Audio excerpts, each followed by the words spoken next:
এখন বাজে ওই দুপুর 1:10-15 মতো। তো হ্যালো এভরিওয়ান, গুড আফটারনুন বন্ধুরা।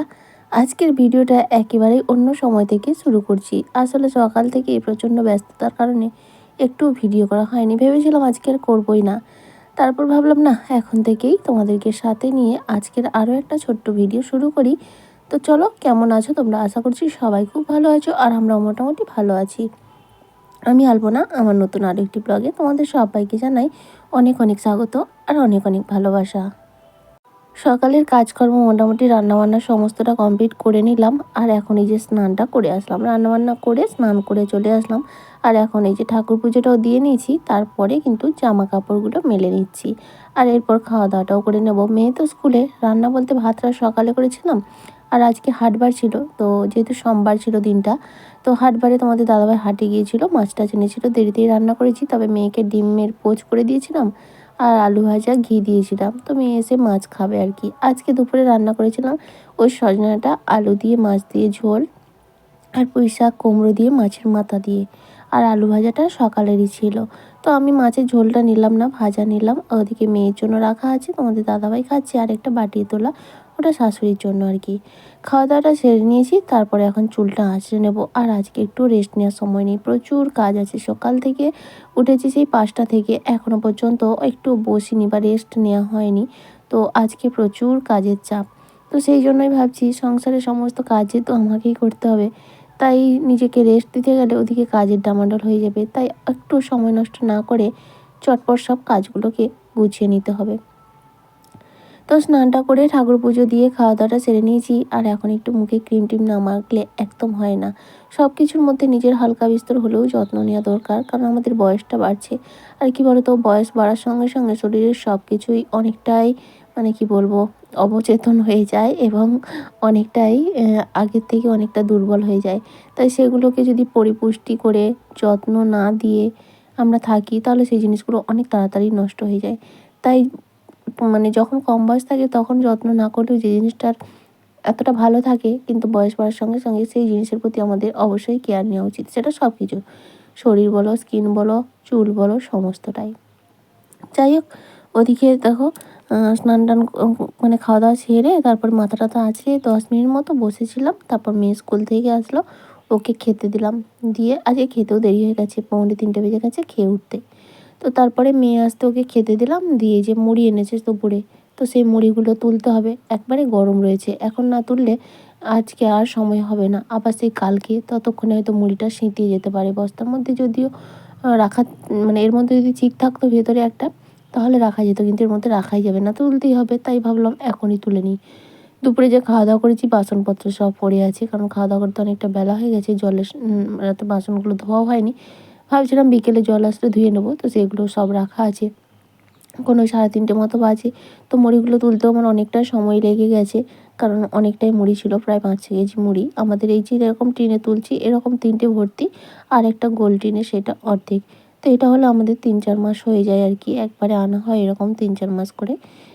তো যাই হোক, ওই যে বাকি 3টে টিন ভরে গেছে, এখন এই টিনটার মধ্যে এই যতগুলো মুড়ি দেখতে পাচ্ছি এগুলোই হবে। তো এতগুলি মুড়ি তুলতে অনেকটাই সময় লাগলো, আর মেয়েকে ডাকছিলাম। মেয়েকে যে পুলিশ, ওই যে ভোটের জন্য না, অনেক সব মানে পুলিশ অফিসাররা তো এসে আছে এখানে, তো তারাই রাস্তাতে রোড মার্চ করছে, তাই মেয়েকে ডেকে দেখালাম আর কি। মেয়ে ছুটে গেল দেখতে। তো যাই হোক, ছোটোবেলায় আমরাও এরকম ছিলাম, তখন পুলিশ বা ডাক্তার বা অন্য কোনো প্রফেশনের মানুষ, একমাত্র মাস্টার ছাড়া সবাইকে যেন একটু অন্যরকম মনে হতো। তো তখন তো অত শত বুঝতাম না, এখন যেহেতু ব্যাপারটা বুঝে গেছি, আমাদের কাছে কিছু মনে নয়। তো কিন্তু ওই যে ওরা বাচ্চা, আমাদের সেই বাচ্চাবেলা ওদের মধ্যেই কিন্তু ফিরে পাই, তাই না? মুড়িটা তুলে তারপরে চলে আসলাম, জলও এসে গেল এদিকে, আর এখন এই যে বাসনগুলো মেজে নিচ্ছি। খুব বেশি বাসন নয়, ওই খাওয়ার বাসন। আর মেয়েকে এখন খেতে দিয়েছি, ওর এখনও থালাটা এসে পৌঁছায়নি, ও এখনও খাচ্ছে।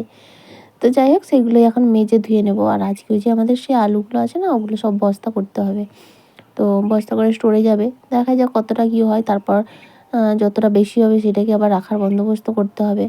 তো সব মিলিয়ে বেশ চাপ আছে। আবার 6টার মধ্যে তোমাদের দাদাভাই বেরিয়ে যাবে, ওর ক্যাটারিং রয়েছে। এখন বেজে গেছে প্রায় 4:30 মতো। মুড়িগুলো তুলে দেখলাম জল এসে গেছে, তারপর যা কাজ করছিলো, তাই আমি বাসনগুলো মেজে এখন ধুয়ে নিচ্ছি। জামা কাপড় মেলা রয়েছে, অনেকগুলো জামা কাপড় সকালবেলা কেচেছিলাম, সেগুলো ওদের ছাদে মেলা আছে, সেগুলো তুলতে যেতে হবে। কাজের তো শেষ নেই, তাই না? গতকালের ভিডিওতে মনি রায় দিদিভাই কমেন্ট করে বলেছে, আমি না আসাম থেকে তোমার ভিডিও দেখি। সত্যি কি বলবো, প্রথমেই জানাই তোমাকে অসংখ্য ধন্যবাদ। আর ভীষণ ভালো লাগলো শুনে যে অত দূরে থেকে তুমি আমার ভিডিও দেখছো। সত্যি ভীষণ ভালো লাগছে। তোমরা কে কোথা থেকে আমার ভিডিওগুলো দেখো তোমরা প্লিজ একটু কমেন্ট করে জানিও, তাহলে কিন্তু আমি জানতে পারবো কোথা থেকে আমার মানুষজন বা আমার পরিবারের মানুষজন আছে তারা আমার ভিডিওগুলো দেখে। তো সত্যি বললাম, মানে এই আসাম থেকে দিদিভাই দেখছে শুনে আমার ভীষণ ভালো লাগছে। থ্যাংক ইউ সো মাচ গো দিদিভাই, এইভাবেই তোমরা পাশে থেকো। শম্পা সাহা দিদিভাই কমেন্ট করে বলেছে, ভালো লাগলো। থ্যাংক ইউ সো মাচ গো দিদিভাই। আগের দিন ভিডিওতে তুমি কমেন্ট করেছিলে যে অনেকদিন ভিডিও বন্ধ করে দিয়েছি আর অনেকদিন ভিডিও দেখেও নি। তো হ্যাঁ গো, তুমি অনেকদিন ভিডিও দেখোনি, কমেন্টও করোনি, আর ভিডিও দাওনি, আমি দেখেছি। তবে কি বলো তো, তুমি আরও লিখেছো যে মনে হয় না কিছু করতে পারবো। কি বলবো বলো তো, আমিও তো সেইভাবেই চলেছি আর কি, এখনও পর্যন্ত কিছু পাইনি। তবে হ্যাঁ, আমি হচ্ছে আমার ইনকাম কিন্তু হচ্ছে, মানে জমা হচ্ছে ডলার। তবে তুমিও চেষ্টা করো, হাল ছেড়ে দিও না, চেষ্টা করো, দেখো একদিন না একদিন অবশ্যই হবে। তো যাই হোক, তারপরে দেখো বিকেলবেলা এদিকে আলুগুলো বস্তা করে নিলাম দুজনে মিলে। তো সবটা হয়ে উঠলো না, 6 বস্তা হয়েছে, এখনও বস্তার প্রয়োজন। তো বস্তা আনা নেই বাড়িতে, তো এখানে সব ডবল করে বস্তা রয়েছে, 6 দিয়ে 12টা বস্তা ভরা হয়েছে, মানে দেওয়া আছে আর কি। এখনও 2টো বস্তার মতো লাগবে। তো এর মধ্যে 2 বস্তা থাকবে আমাদের, স্টোরে যাবে সব। বাকি 4 বস্তা আমরা বিক্রি করে দিয়েছি তাদের জন্য, সেটাও স্টোরেই যাবে। আরও যে 2 বস্তা হবে সেটাও আমরা বিক্রি, মানে 4 2 6 বস্তা বিক্রি, আর 2 বস্তা আমাদের নিজেদের। তারপরে যে এটা থাকবে সেটা আমাদের বাড়িতে রাখা হবে এখন। তো আপাতত আর হলো না, ওগুলো বাকি রয়ে গেল, ওগুলো সব কালকে করতে হবে। বস্তা বস্তা থাকলে হয়তো হয়ে যেত। তারপর এদিকে পৌনে মানে 5টা 25 হয়েও গেছে, তোমাদের দাদাভাই বেরোবে। তো সেই জন্য বললাম থাক তাহলে, আজকে আর করতে হবে না। তারপরে আমি ছুটে গিয়ে জামা কাপড়গুলো তুলে আনলাম। আর এদিকে দেখছো সন্ধ্যা হয়ে এসছে। তো ঘর দোয়ার সব ঝাড় দিতে পড়েছিল, তার দুয়ার ঘর ঝাড় দিয়ে নিলাম। আর তারপরে এই যে বাইরেটাও দেখো পড়ে আছে এখনও, তো সেটাও ঝাড় দিয়ে নিচ্ছি। আমি তো জানি, কারণ মানে সকালের দিকে মাঝে মধ্যে শাশুড়ি তবু ঝাড় দেয়, কিন্তু বেশিরভাগ দিনই আমি দিই। কিন্তু বিকেলের দিকে ঝাঁট দেবেই না, শাশুড়ি তো দেবে না, আর চা তো কোনো দিনও ঝাঁটি দেয় না, সকালেও দেয় না আর বিকেলেও দেয় না। তো আমার জন্যই পড়ে থাকবে, তাই আমাকেই করতে হবে। এই তো দেখো এতক্ষণ এত তো কাজ করছিলাম, পারলে কিন্তু ওরা ঝাড় দিতে পারতো, কিন্তু দেয়নি। তো যাই হোক, এদিকে দেখো ঝাঁটটা দিয়ে নিচ্ছি। ইভা হালদার কমেন্ট করে জিজ্ঞেস করেছে, কিসের পরীক্ষা গো বা কিসের এক্সাম গো। আসলে পরীক্ষাটা ছিল এসএসসি গ্রুপ ডি, তো সেই পরীক্ষা ছিল আর কি। আর এমজে অধিকারী ফ্যামিলি থেকে দিদিভাই কমেন্ট করে বলেছে, খুব ভালো লাগলো শুনে যে তোমার ঘরে টাকা ঢুকেছে। হ্যাঁ গো, টাকা ঢুকেছে, প্রায় মাসেখানেক হয়ে গেল। তবে আমাদের এখনও ঘর শুরু হয়নি। ওই চৈত্র মাসের 5 তারিখে ভিত পুজো হবে আর কি। তারপর ধীরে ধীরেই হবে, আমাদের অত তাড়া নেই, কারণ থাকার মতো বাড়ি যেহেতু আছে, অত তাড়াহুড়ো করে করবো না আর কি। তো সবটাই তোমরা জানতে পারবে ভিডিওতে, একটু আধটু হলেও করবো, অবশ্যই জানতে পারবে। তো যাই হোক, এদিকে দেখো তোমাদের সঙ্গে কথা বলতে বলতে আমার ঝাড় দেওয়া এদিকটা মোটামুটি হয়ে গেছে, এখনও সেই সাইডটাও আছে, ওদিকটাও ঝাড় দেবো। অনেক জামা কাপড় আছে, সেগুলো গোছাতে হবে। কালকে জামা কাপড় গোছায়নি, তার আগের দিনে গোছায়নি, আবার আজকের গোছায়নি, সেগুলো সমস্ত গোছাতে হবে। নাহলে কি বলো তো, এরপর পরপর জমতেই থাকবে, তখন এত পরিমাণ জমে যাবে সে আমার পক্ষে করা সম্ভব হবে না। তো সেই জন্য ভাবছি আজকেই গুছিয়ে নেব। ঝাড়পাট দিয়ে পুরো গা হাত ভালো করে ধুয়ে আসলাম, কারণ কি ওই যে আলু, তারপরে মুড়ির ধুলো, মানে মুড়ির একটা ধুলো নয়, মানে মুড়ির একটা যে গুঁড়ো থাকে, তারপর আলুতে তো প্রচুর পরিমাণ ধুলো ছিল, সেই সমস্ত ধুলো, সেই জন্য ভালো করে সাবান টাবান দিয়ে হাত মুখ ধুয়ে এসে জামা কাপড় চেঞ্জ করে নিয়ে এখন সন্ধ্যাটা দিয়ে নিচ্ছি। ওদিকে তোমাদের দাদাভাই কিন্তু বেরিয়েও গেছে। আজ রাতে আর রান্না করবো না, মা মেয়ের যা হোক হয়ে যাবে আর কি। আসলে মা মেয়ে থাকলে আর সেরকম রান্না করতে ইচ্ছা করে না। এমনিতেও সন্ধ্যাবেলা না ক্লান্তি লাগে, সারাদিনের পরিশ্রম পর সন্ধ্যাটা একটু ক্লান্তিই লাগে। তো সেই জন্য আর কি, রান্নাটা যদি না করতে হয় সন্ধ্যাবেলা ভালোই হয়। তো চলো এদিকে সন্ধ্যাটা দিয়ে নিই ঝটপট। এখানে ধূপ প্রদীপ দেখিয়ে তুলসী তলায়, তারপর বাইরের চারিদিকটা ঘুরিয়ে নিয়ে তারপরে আবারও রেখে দিলাম।